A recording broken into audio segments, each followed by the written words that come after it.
Have you ever tried to ride a horse that wasn't broken? If you've tried to ride a horse that was not broken, you will kind of understand what my emotional state was for this weekend. It went from, woohoo, here we go, to what? To woohoo, here we go, all at the same time.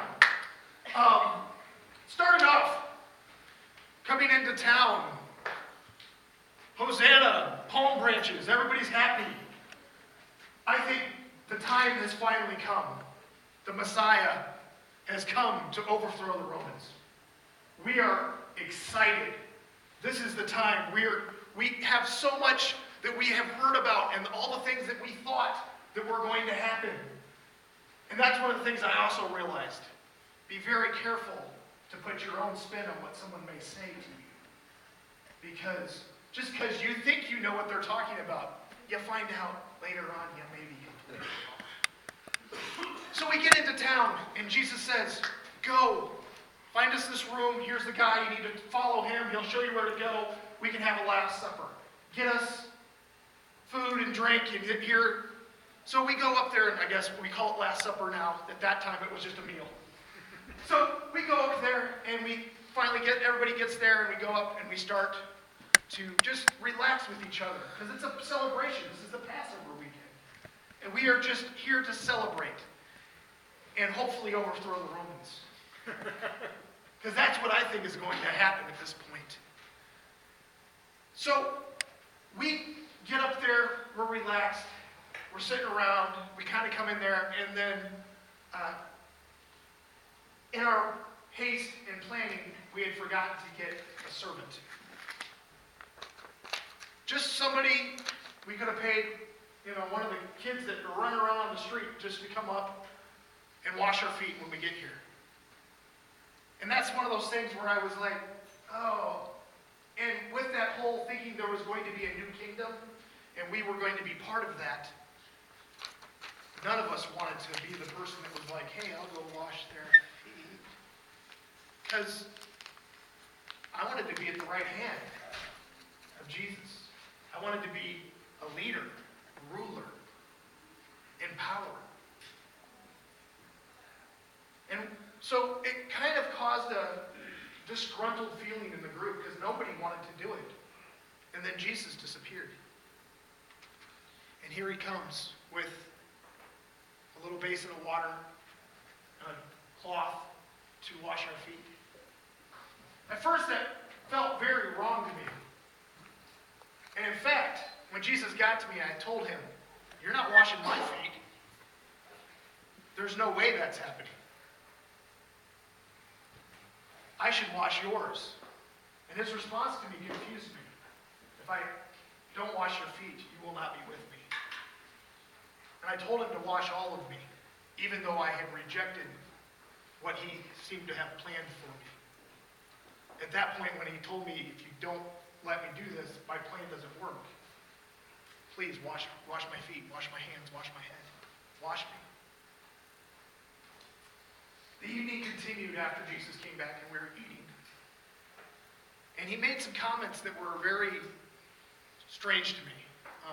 He made a comment about one of you will betray me. And at the time, I was like, well, who's going to betray you, Lord? No one's going to betray you. You're with your friends. Who's going to betray you? And he said, the one who takes the bread that I'm dipping right now will be the one to betray me. And he hands it to Judas. Judas kind of got this surprised look on his face. And stood up, kind of shocked. And Jesus said, what you are going to do quickly. And Judas left. And for us, we weren't sure what he meant by that. We were confused. Some of us thought that maybe he was, getting him to go get more bread or give some money to the poor, but we didn't quite understand what was going on. As the meal wrapped down and we kind of, got done being there, Jesus let's go for a walk. And so Jesus gets up and kind of walks out and we follow. We end up going to the Garden of Gethsemane. in the garden, he takes me, James, and John, and then everybody kind of sits down, and he says, stay here and pray for me, because my hour is drawing near.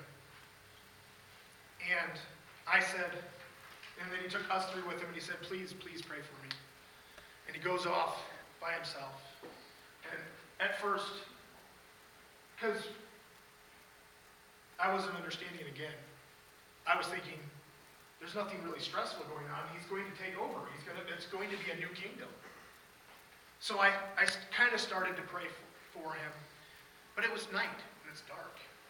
And I don't know about you, but if you've ever tried to pray all night, it's, I prayed, and 20 minutes later, I was praying. And then I was praying, and I couldn't seem to stay awake because I did not have the anguish in my heart that he had. And he came back and woke us up and said, no, please pray for me. Pray for this time that's coming. And I tried again, and I failed again. And he woke me up again. Please pray for me. The time is coming. And then I fell asleep again, I'll be honest. Makes me sad now to think of that. But then we heard the noises coming of a large group of people with torches, and here they come. And they show up, and Jesus walks out before them and says, who are you looking for? Jesus of Nazareth. And when he says that, they all fall down, which I thought was just very, what knocked them down. And they came to bind his hands, and I drew my sword, and I swung, and I took off Caiaphas' servant's ear. And Jesus looked at me and said, no, this must happen. Put away your sword. And healed Caiaphas' servant. They drug him away, and the rest of us kind of scattered. I feel bad that I was one of them. But they scattered, and I kind of followed at a distance through the trees and stuff, trying to stay hidden, because I didn't want to be arrested too. Because this was not going as planned. Something was wrong. So we get over near Caiaphas' house.